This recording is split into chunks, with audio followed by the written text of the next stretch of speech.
sambahin, siya ang Panginoon.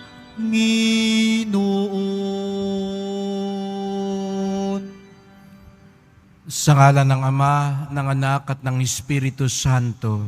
Amen. Sumainyo ang Panginoon. At sumaiyo rin. Mga kapatid, patuloy nating ipagdiwang ang dakilang pag-ibig ng Diyos sa kanyang pagkakatawang tao nang siya'y isinilang para sa ating kaligtasan. Magpasalamat tayo sa ating mahal na pong Jesus Nazareno na nag-alay ng sarili para sa atin. Ialay din natin ngayon ang ating sarili sa Diyos ng buong kapakumbabaan. Aminin natin ang ating mga kasalanan at humingi tayo ng tawad sa Diyos.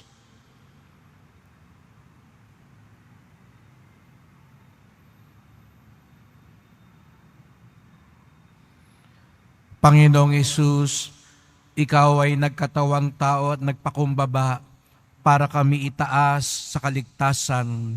Panginoon, kaawaan mo kami. Panginoon, kaawaan mo kami. Kristo Jesus, Ikaw ang anak ng Diyos at anak ni Maria. Kristo, kaawaan mo kami. Kristo, kaawaan mo kami. Panginoong Hesus, Ikaw ang aming mananakop, tagapagligtas at mahabaging hukom na babalik sa wakas ng panahon. Panginoon, kaawaan mo kami. Panginoon, kaawaan mo kami. Kawan tayo ng makapangyarihan Diyos, patawarin tayo sa ating mga kasalanan at patnubayan tayo sa buhay na walang hanggan. Amen. Papuri sa Diyos sa kaitasan.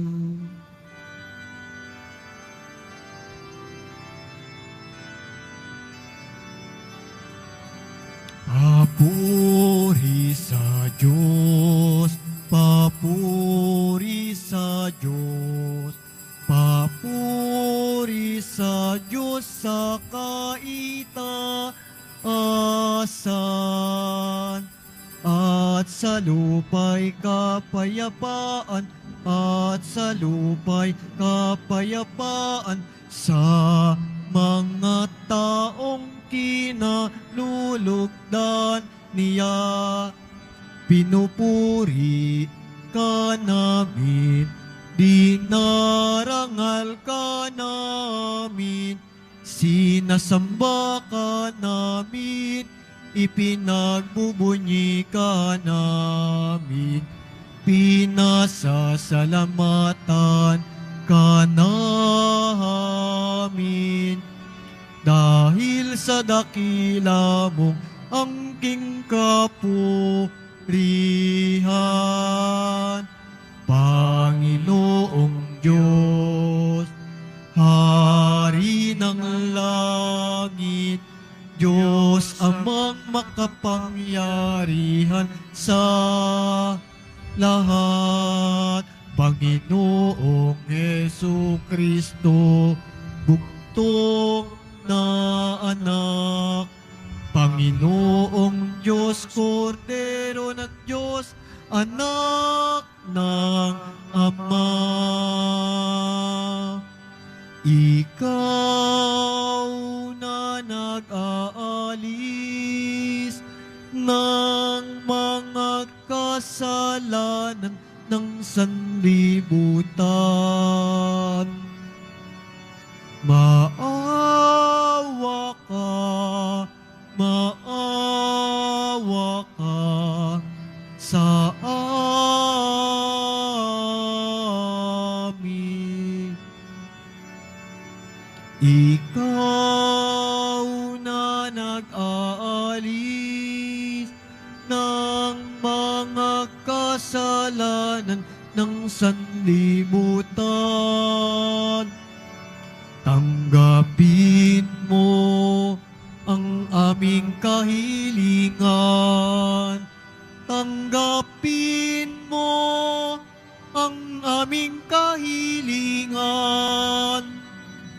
Ikaw na naluluklok sa kanan ng Ama, maawa ka maawa ka sa amin, sapagkat ikaw lamang ang banal at ang kataas-taasan.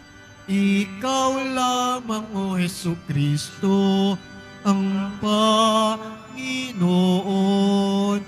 kasama ng Espiritu Santo sa kadakilaan ng Diyos Ama. Amen. Ng Diyos Ama. Amen. Papuri sa Diyos, papuri sa Diyos, papuri sa Diyos sa kaitaasan.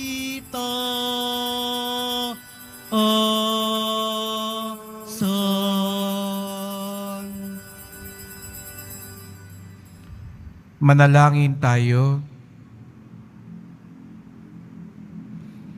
Ama naming makapangyarihan, ang iyong kapurihan ay inaawit ngayon ng mga hindi pa makapagsalitang sanggol, na hindi tinig kundi sariling buhay ang sa iyo iniukol.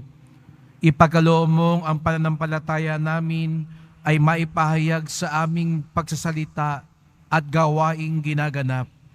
Sa pamamagitan ni Jesucristo, kasama ng Espiritu Santo, magpasawalang hanggan. Amen. Magsiupo muna ang lahat. Pagbasa mula sa unang sulat ni Apostol San Juan. Mga pinakamamahal, ito ang aming narinig kay Jesucristo at ipinahayag namin sa inyo.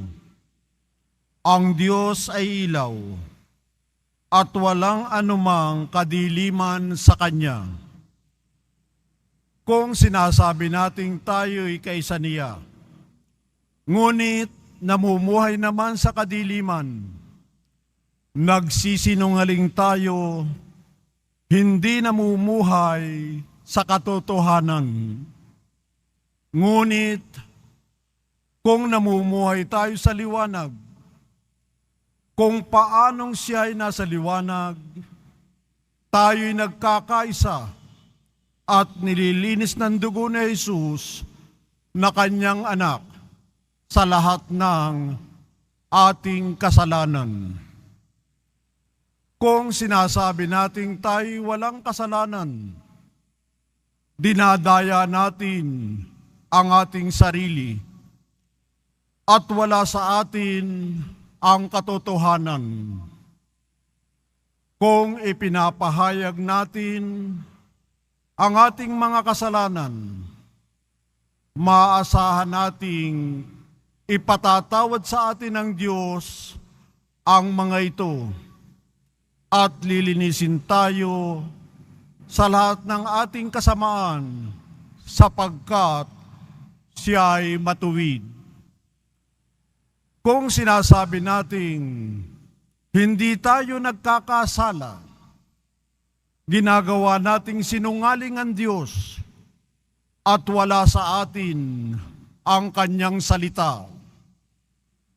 Mga anak, isinusulat ko ito sa inyo para hindi kayo magkasala. Ngunit, kung magkasala man ang sino man, may tagapamagitan tayo sa Ama, at iyay si Jesucristo, ang walang sala. Sapagkat si Kristo ang handog sa ikapagpapatawad ng mga kasalanan natin at sa kasalanan din ng lahat ng tao.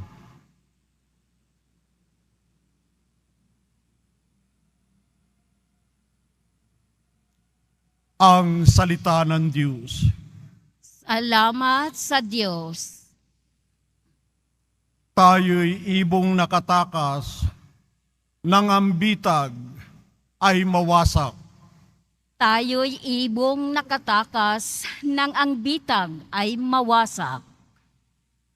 kung ang Panginoong Diyos sa amin ay di pumanig, noong kami sa lakay ng kaaway na malupit, maaring kami noon ay nilulunan ng buhay sa silakbo ng damdamin at matinding kagalitan.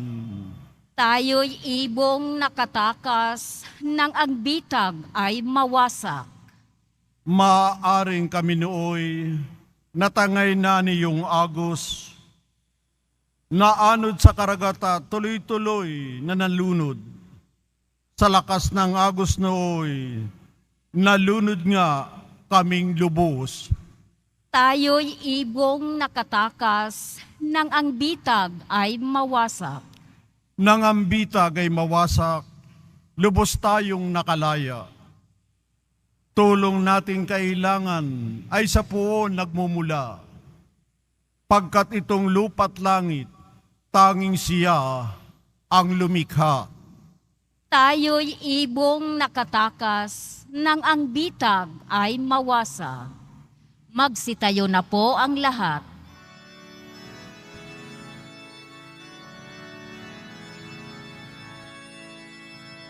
Hallelujah, Hallelujah,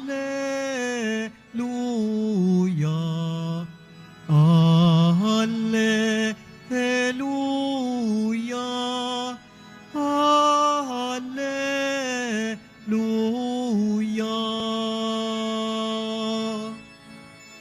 Tanang martir na nag-alay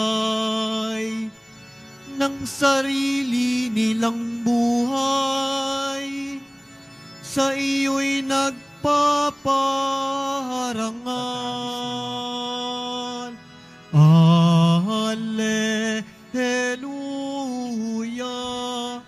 Hallelujah, Hallelujah, Hallelujah.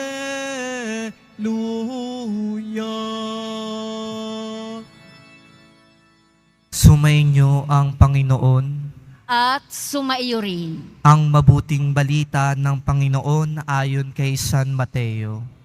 Papuri sa iyo, Panginoon. Pagkaalis ng mga pantas, napakita kay Jose sa panaginip ang isang anghel ng Panginoon. Sinabi sa kanya, "Magbangon ka, dalhin mo agad sa Ehipto ang mag-ina, at huwag kayong aalis doon hanggat hindi ko sinasabi sa iyo, sapagkat hahanapin ni Herodes ang sanggol upang patayin." Kaya dali-daling bumangon si Jose, at nang gabing iyo'y dinala sa Ehipto ang mag-ina. Doon sila tumira hanggang sa mamatay si Herodes. Nangyari ito upang matupad ang sinabi ng Panginoon sa pamamagitan ng propeta. "Tinawag ko ang aking anak mula sa Ehipto." Galit na galit si Herodes nang malamang siya'y napaglalangan ng mga pantas. Kaya't ipinapatay niya ang mga batang lalaki sa Bethlehem at mga palibot na pook, lahat ng may gulang na 2 taon pababa, alinsunod sa panahon ng paglitaw ng tala na natiyak niya sa mga pantas. Sa gayoy, natupad ang sinabi ni Propeta Jeremias. Narinig sa Rama ang malakas na panaghoy, tinatangisan ni Raquel ang kanyang mga anak. Hindi siya maaliw sa tindi ng kalungkutan dahil sa pagkamatay nila. Ang mabuting balita ng Panginoon. Pinupuri ka namin, Panginoong Hesukristo. Magsiupo muna ang lahat.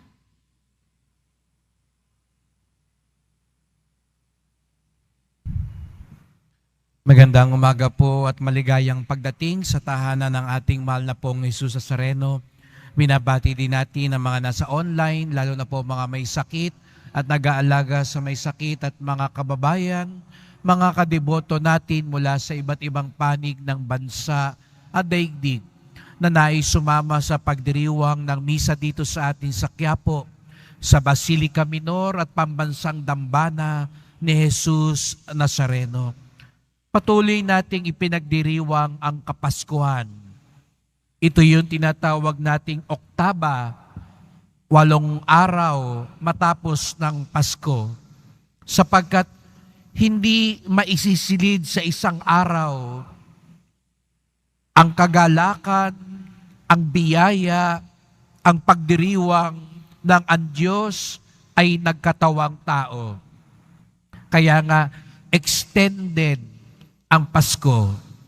Siguro iba sa atin, dahil nga Setyembre pa lang ay Pasko na, ngayon ang bati ay Happy New Year na. Kung tutusin, dapat ngayon pa lang tayo pa rin bumabati ng Merry Christmas at maligayang Pasko. Masyado kasi nating na-advance. Kaya pagod na tayong bumati ng Pasko. Samantalang kung tutuusin, ngayon pa lang natin ninanamnam ang Pasko. Ngunit, bagamat patuloy tayong nagdiriwang, umawi tayo kanina ng papuri sa Diyos. Siguro nagtataka kayo, hindi naman linggo ngayon, pero umawi tayo ng papuri sa Diyos sapagkat ito nga mga araw na ito, ang 8 araw, ang Oktaba, ay pagdiriwang pa rin ng hiwaga ng Pasko. Ngunit sa gitna ng pagdiriwang, narinig natin ngayon ang kwento ng pagdurusa. Ang araw na ito ay nakatalaga para sa mga sanggol na walang malay na pinatay ni Herodes o Niños Inocentes na ating tinatawag.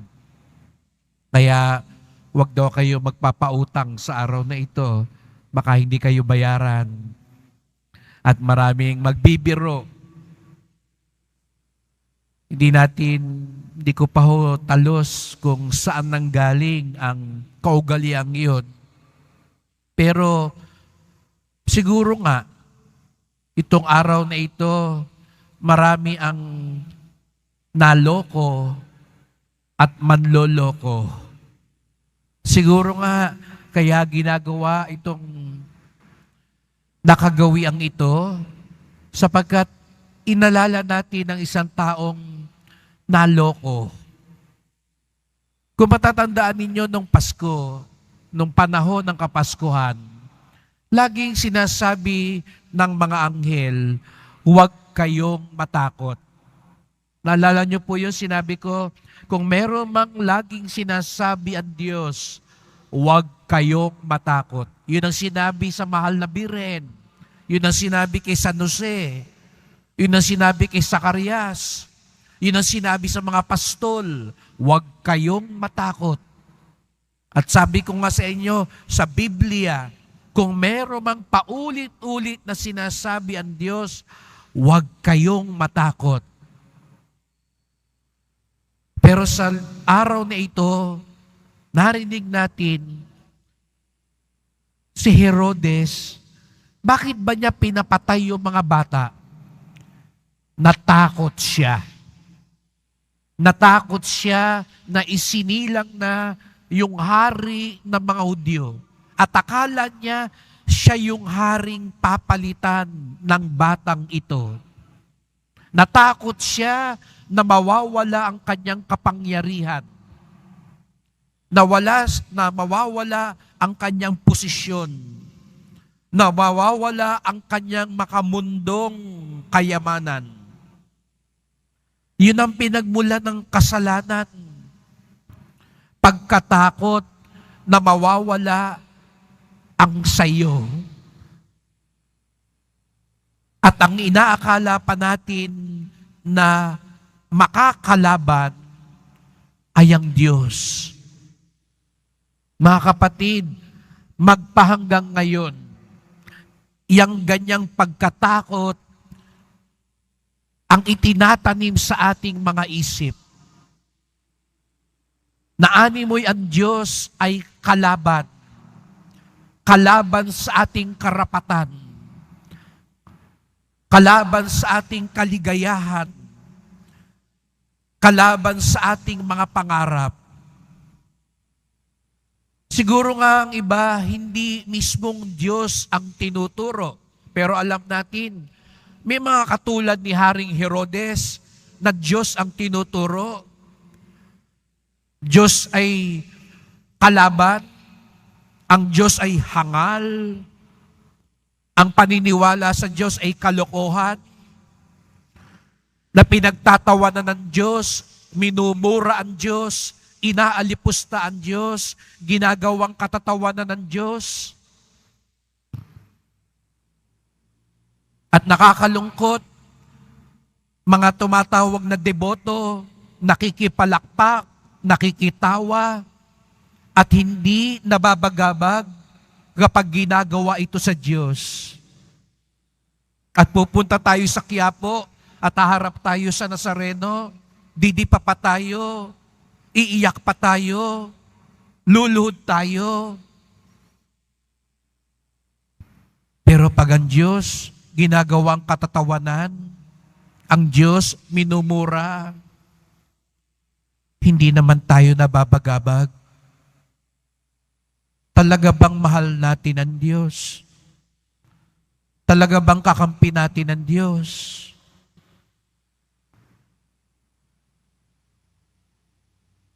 Si Herodes, sa sobrang pagkatakot niya, hindi lang Diyos ang gusto niyang ipahamak, mga inosente ang napahamak, mga walang malay ang pinatay.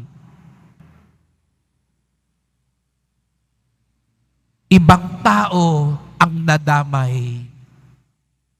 At ang nakalulungkot, mga kapatid, hanggang ngayon, ang ginawa ni Herodes, nangyayari pa rin. Dahil sa takot ng mga tao, ayaw maghirap, ayaw mawala sa kapangyarihan, ayaw mawalan ng posisyon, maraming taong walang malay ang nagdurusa. Nagdurusa ang mga dukha dahil sa korupsyon. Nagdurusa ang mga walang malay dahil sa kawalan ng katarungan. Hanggang ngayon, may mga inosenteng pinapatay dahil lamang sa kagustuhan at luho ng mga Herodes na ayaw mawalan ng kapangyarihan. Maraming tao ang nalilinlang ng mga fake news, ng mga kasinungalingan, dahil may mga taong ayaw mawala sa kanilang kinalalagyan. At ang nakalulungkot, ang iba sa atin, walang malay nga. Walang malay na naloloko. Walang malay na kasinungalingan na pala ang ipinagduduldulan sa kanila. Walang malay na sila na pala ang naargabyado. At yun ang nakakalungkot. Walang malay tayo. Samantalang si Jesus Nazareno, ang siyang nagdudulot ng tunay na liwanag. Sabi nga sa unang pagbasa, siya ang naghahatid sa atin ng kaligtasan. Pero may mga ibang taong pilit pa rin sa dilim pumapanig. Mga kapatid, siguro sabihin nyo, Father, kala ko ba pagdiriwang ng Pasko tong araw na ito? Bakit parang galit ka? Bakit parang pagdurusa ang pinag-uusapan? Bakit hapis? Bakit patayan? Kasi nga ganun, mga kapatid, habang lumalapit ang Diyos, habang lumalapit ang liwanag, tandaan natin, lalong nagpupursige ang kalaban ng Diyos. Lalong pilit pumapayagpag ng dilim. Kaya wag ko kayo magtataka kapag lagi kayong nagsisimba, laging dumadating ang tukso. Kapag lalo kayong lumalapit kay Jesus sa Sareno, parang dumarami ang nangiinis pa sa'yo, nanunukso sa'yo. Pag hindi ka na natutukso, mas kabahan ka. Ibig sabihin nun, hindi ka na pinapansin ng demonyo. Ay, kakampi ko na yan, kaya hindi ko na yan tutuksuhin. Kasama ko na sa dilim yan, kaya hindi ko na yan babagabagin. Ang tunay na deboto, nakikibaka. Ang tunay na deboto, nararamdaman niya ang paglalaban ng liwanag at dilim sa puso niya at sa paligid niya. Nawa, katulad ni San Jose, na ginawang kasangkapan ng Diyos para iligtas ang ninyong Jesus Nazareno at ang mahal na Birhen. Maging San Jose tayo sa mga walang malay na dadadamay na mga bagong Herodes sa panahon natin ngayon. Sa mga walang malay na ginagamit ng mga nasa kapangyarihan at may kayamanan. Sa mga walang malay na naisa ng mailapit natin kay Jesus Nazareno, pero hindi nabibigyan ng pagkakataon ng mundong ito. Sa misang ito, pagdasal din natin ang mga sanggol na hindi nagkaroon ng pagkakataong masilayan ang buhay dito sa lupa. Sila rin ay mga walang malay na nabiktima ng mga taong sobra ang takot.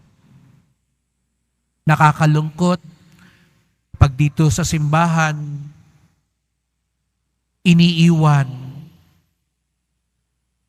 ang mga pinalaglag. Ihingi ng tawad natin ngayon sa mahal na pong Jesus Nazareno ang mga magulang na naglaglag ng kanilang mga anak.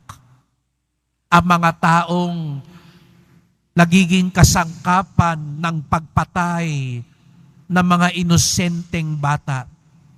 Ang mga nagtitinda ng mga gamot o anumang bagay na magkikitil ng buhay. At minsan nakakalungkot sa paligid pa ng simbahan, ginagawa ang mga bagay na ito.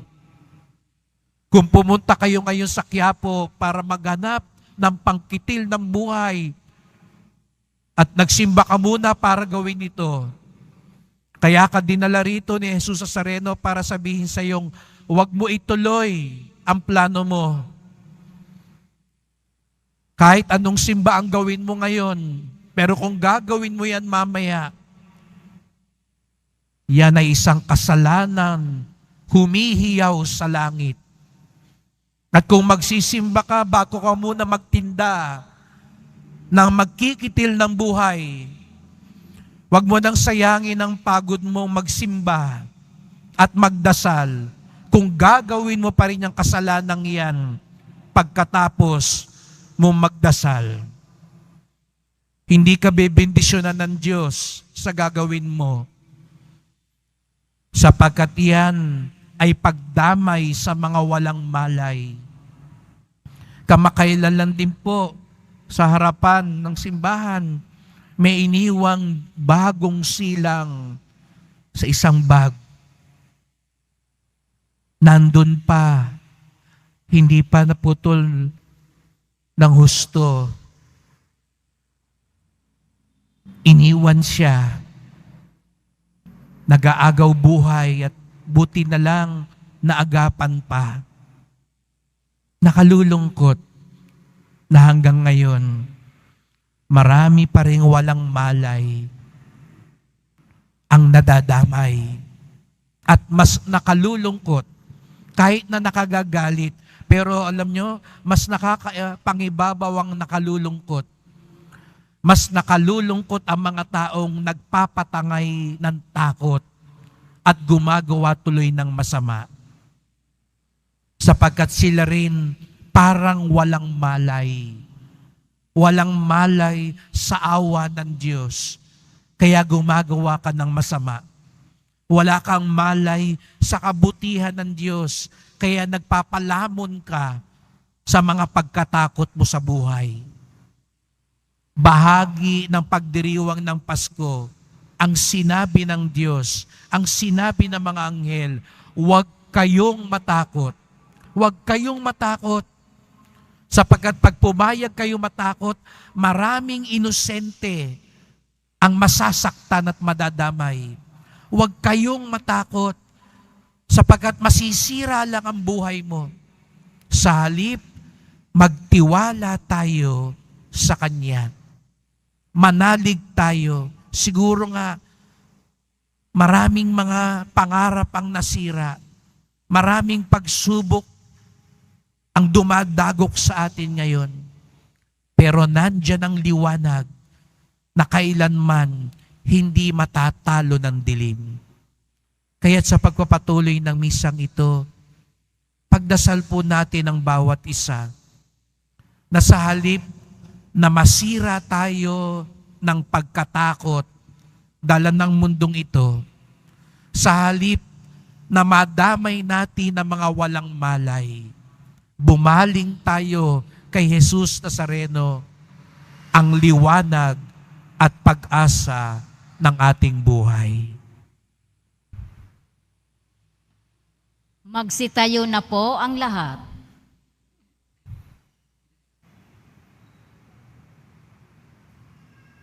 Mga minamahal kong kapatid, isinilang si Kristong ating Panginoon sa isang mundong winasak ng kasalanan.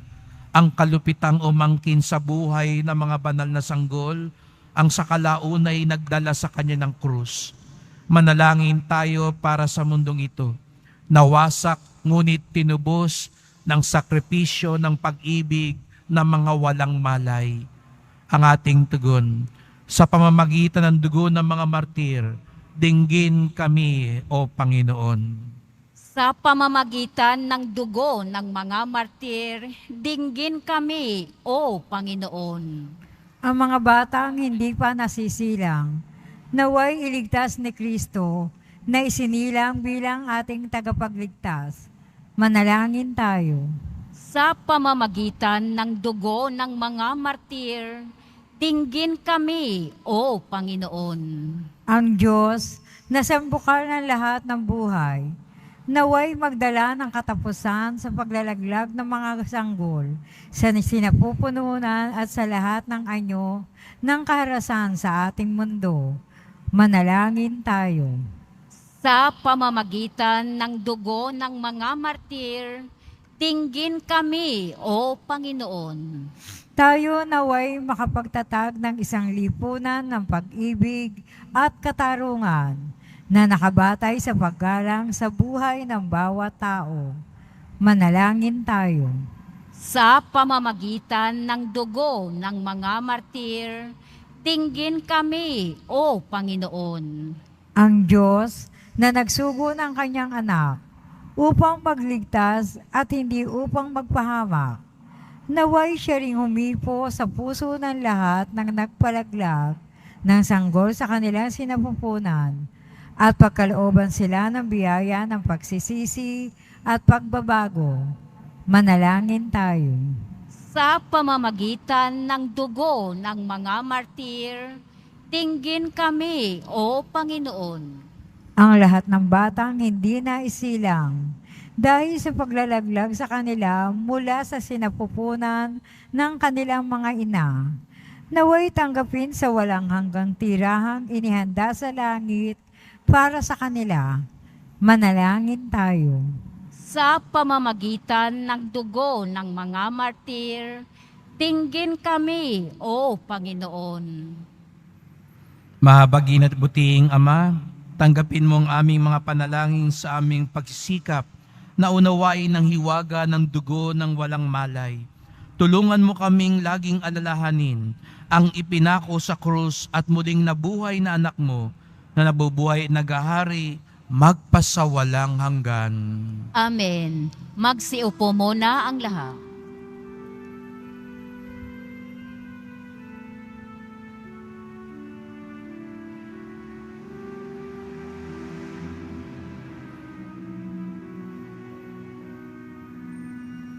Sasabsaban ng Bethlehem, sinilang ang Mesiyas.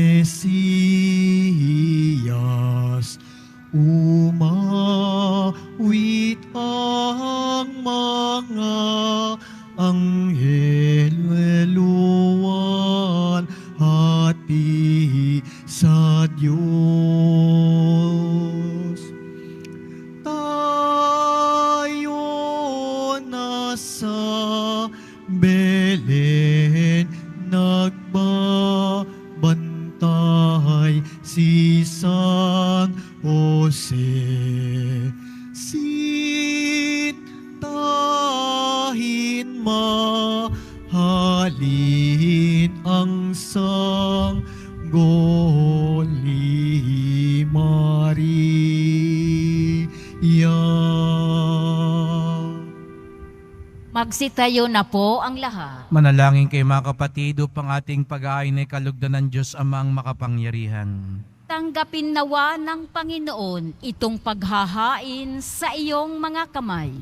Sa kapurihan niya at karangalan sa ating kapakinabangan at sa buong sambayanan niyang banal. Ama naming lumikha, tanggapin mo ang aming mga alay sa paglilingkod namin sa iyo at dalisayin mo kami pakundangan sa paghahain ito na nagdulot ng iyong lugod sa mga sanggol na namatay para sa anak mo na siyang namamagitan kasama ng Espiritu Santo magpasawalang hanggan. Amen. Sumainyo ang Panginoon. At sumaiyo rin. Itaas sa Diyos ang inyong puso at diwa. Itinaas na namin sa Panginoon. Pasalamatan natin ang Panginoong ating Diyos. Marapat na siya ay pasalamatan. Ama naming makapangyarihan, tunay ngang marapat na ikaw ay aming pasalamatan sa pamamagitan ni Jesucristo na aming Panginoon. Ang anak mong di na naiba sa amin ay siyang pumawi sa dilim. Kaya ngayon ikaw ang aming nababanaagan. Ang anak mong di naiiba sa iyo ay siyang iisang salita mo. Sa katauhan niya ang iyong sarili aming nakikita. Sa pamamagitan niya ang iyong pag-ibig ay kahali-halina kahit ikaw ay lingid sa aming mata. Kaya kaisa ng mga anghel nagsisiawit ng papuri sa iyo nang walang humpay sa kalangitan, kami nagbubunyi sa iyong kadakilaan.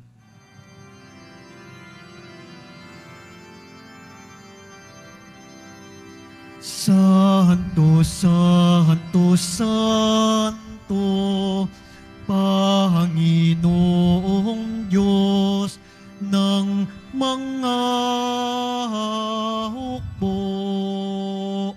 Napupuno ang langit at lupa ng kadakilaan mo. Hosana, Hosana sa kaitaasan.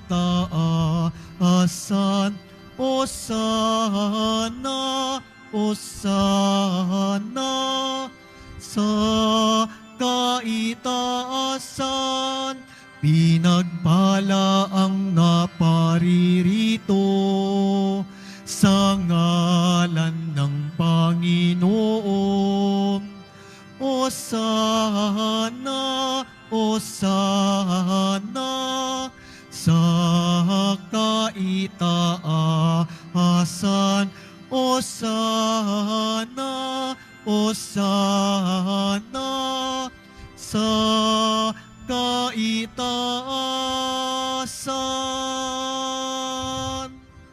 Magsiluhod na po ang lahat. Ama naming banal, ikaw ang bukal ng tanang kabanalan. Kaya't sa pamamagitan ng iyong Espiritu, gawin mong banal ang mga kaloob na ito upang para sa amin maging katawan at dugo ng aming Panginoong Jesucristo.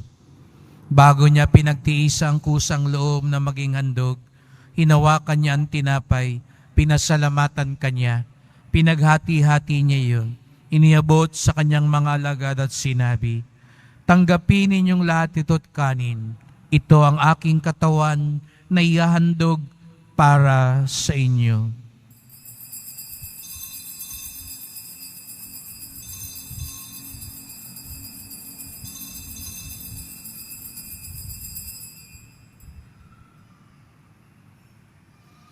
Gayon din naman nang matapos ang hapunan, hinawakan niya ang kalis, muli kanyang pinasalamatan. Iniabot niya ang kalis sa kanyang mga alagad at sinabi, "Tanggapin ninyong lahat ito't inumin. Ito ang kalis ng aking dugo, ng bago't walang hanggang tipan. Ang aking dugo na ibubuhos para sa inyo at para sa lahat sa kapagpapatawad ng mga kasalanan. Gawin niyo ito sa pag-alaala sa akin."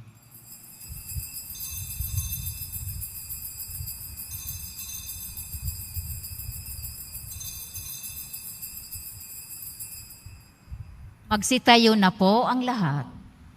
Ipagbunyi natin ang misteryo ng pananampalataya. Si Kristo'y namatay, si Kristo'y nabuhay, si Kristo'y babalik sa wakas ng panahon. Ama, ginagawa namin ngayon ang pag-alaala sa pagkamatay at muling pagkabuhay ng iyong anak. Kaya tinalay namin sa iyon tinapay nagbibigay buhay at ang kalis na nagkakaloob ng kaligtasan. Kami nagpapasalamat dahil kami yung minarapan at tumayo sa harap mo para maglingkod sa iyo. Isinasamo namin kaming magsalo-salo sa katawan at dugo ni Kristo'y mabuklod sa pagkakaisa sa pamamagitan ng Espiritu Santo. Ama, lingapin mo yung simbahang laganap sa buong daigdig. Puspusin mo kami sa pag-ibig kay San Francisco naming Papa, ni Jose naming Obispo at ng Tanang Kaparian. Alalahanin mo rin ang mga kapatid naming nahimlay na may pag-asang sila'y muling mabubuhay. Gayon din ang lahat ng mga pumanaw. Kawan mo sila at patuloyin sa iyong kaliwanagan. Kawan mo pagindapating kaming lahat na makasalo sa iyong buhay na walang wakas. Kaisa ng mahal na Birheng Maria, Ina ng Diyos, ng kabiyak niyang pusong si San Jose, ni San Juan Bautista at lahat ng mga banal na namuhay dito sa daigdig ng kalugod-lugod sa iyo. May pagdiwang nawa namin ang pagpupuri sa ikararangal mo sa pamamagitan ng iyong anak na aming Panginoong Jesucristo. Sa pamamagitan ni Kristo, kasama niya at sa Kanya, ang lahat ng parangal at papuri ay sa iyo, Diyos Amang makapangyarihan, kasama ng Espiritu Santo, magpasawalang hanggan.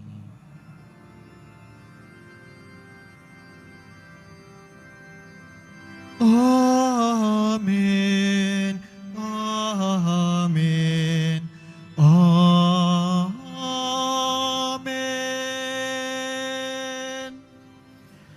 Sama-sama tayong tumawag sa ating Ama sa Langit. Ama namin, sumasalangit ka. Sambahin ang ngalan mo. Mapasa amin ang kaharian mo. Sundin ang loob mo dito sa lupa para nang sa langit. Bigyan mo kami ngayon ng aming kakanin sa araw-araw at patawarin mo kami sa aming mga sala para nang pagpapatawad namin sa nagkakasala sa amin. At huwag mo kaming ipahintulot sa tukso at iadya mo kami sa lahat ng masama.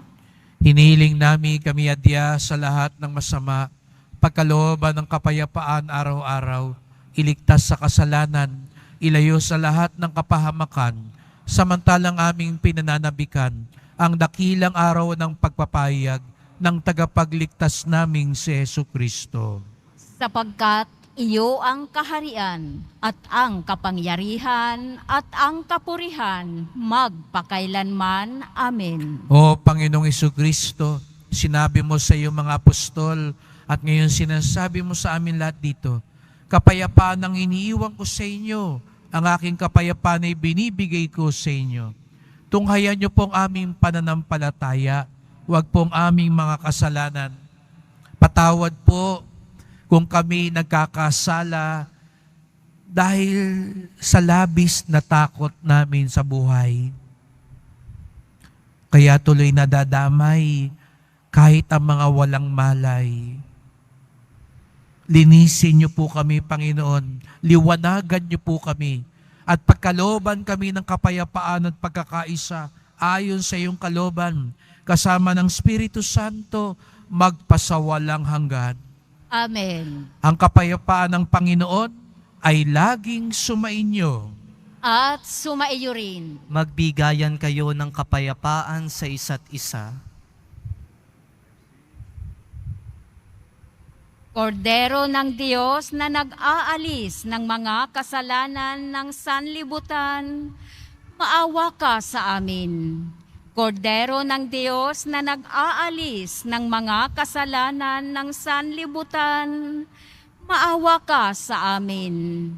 Kordero ng Diyos na nag-aalis ng mga kasalanan ng sanlibutan, ipagkaloob mo sa amin ang kapayapaan. Magsiluhod po ang lahat.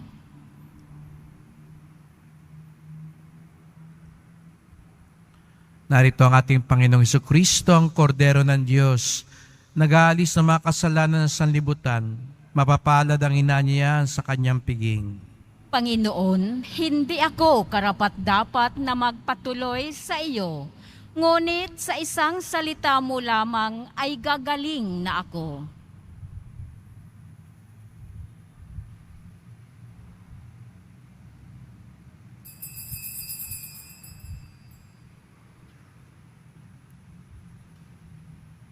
Para sa lahat ng tatanggap ng banal na komunyon, sasagot po tayo ng amen pagkasabi ng pari o ng lay minister ng katawan ni Kristo at isubo agad sa bibig bago umalis sa harapan ng pari o lay minister. Sumunod po tayo. Maraming salamat po.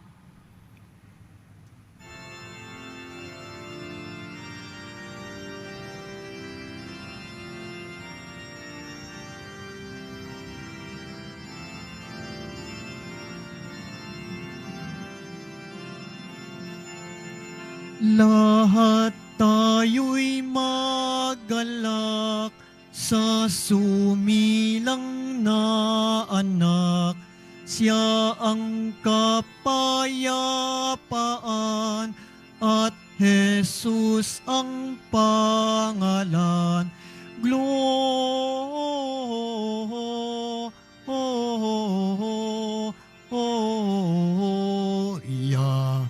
in excelsis Deo, Gloria in excelsis Deo.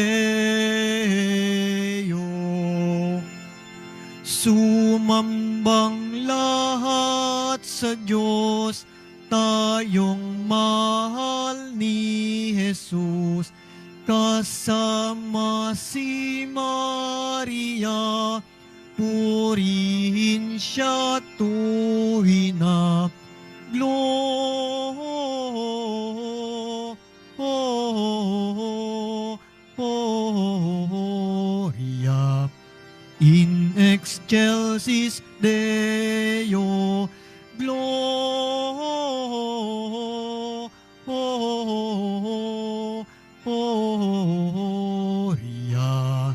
in excelsis Deo. Anghel aming narinig sa parang umaawit, mga bundok ang sambit, inuulit ang himig. Gloria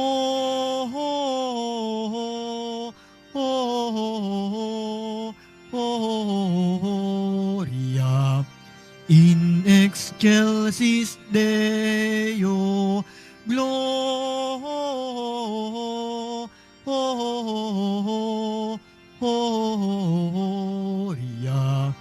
in excelsis Deo. Bakit ba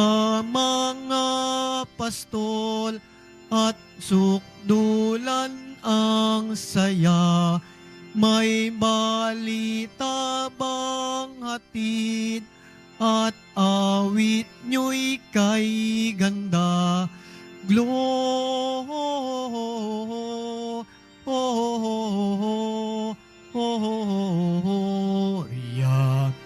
in excelsis Deo. Gloria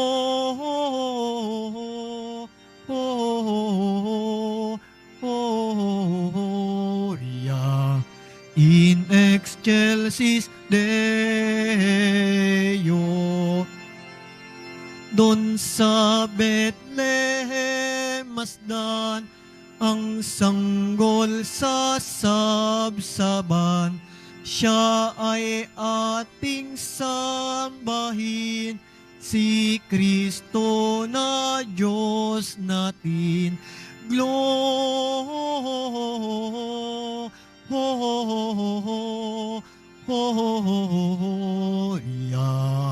in excelsis Deo. Gloria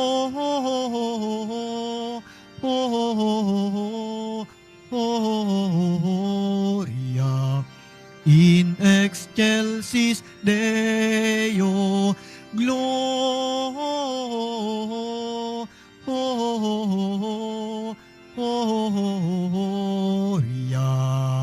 in excelsis Deo.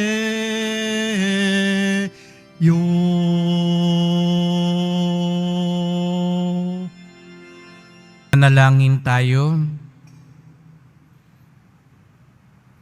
Ama naming mapagmahal, ang masaganang batis ng iyong buhay at kaligtasan ay padaluyin mo sa mga nakikinabang sa banal na kapistahan ng mga hindi pa man makapagsalita para sa iyong anak ay papurihan, ngunit kanya nang pinutungan sa langit, pakundangan sa kanyang pagsilang bilang tagapamagitan kasama ng Espiritu Santo magpasawalang hanggan. Amen. Sumainyo ang Panginoon. At sumaiyo rin. Mahal na pong Jesus Nazareno, inihayag mo sa pamamagitan ng krus ang walang maliw na pag-ibig ng Diyos sa sangkatauhan. Pakinggan mo ang kahilingan ng iyong angkan nagsusumamo sa iyo. Makamtanawa nilang iyong katugunan na tanggapin ng kasagutan ng may utang na loob na tinatanaw. Basbasan din po ninyo mga dalang mga imahen at dasalan.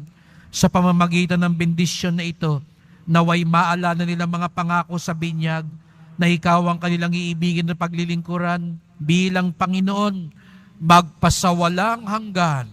Amen. At pagpalain kayong lahat ng makapangyarihang Diyos, Ama at Anak at Espiritu Santo.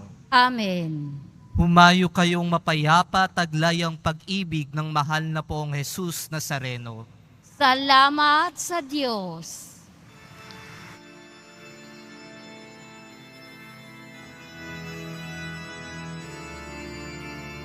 Ang Pasko ay sumapit, tayo ay mangagsiawit ng magagandang himig, dahil sa ang Diyos ay pag-ibig.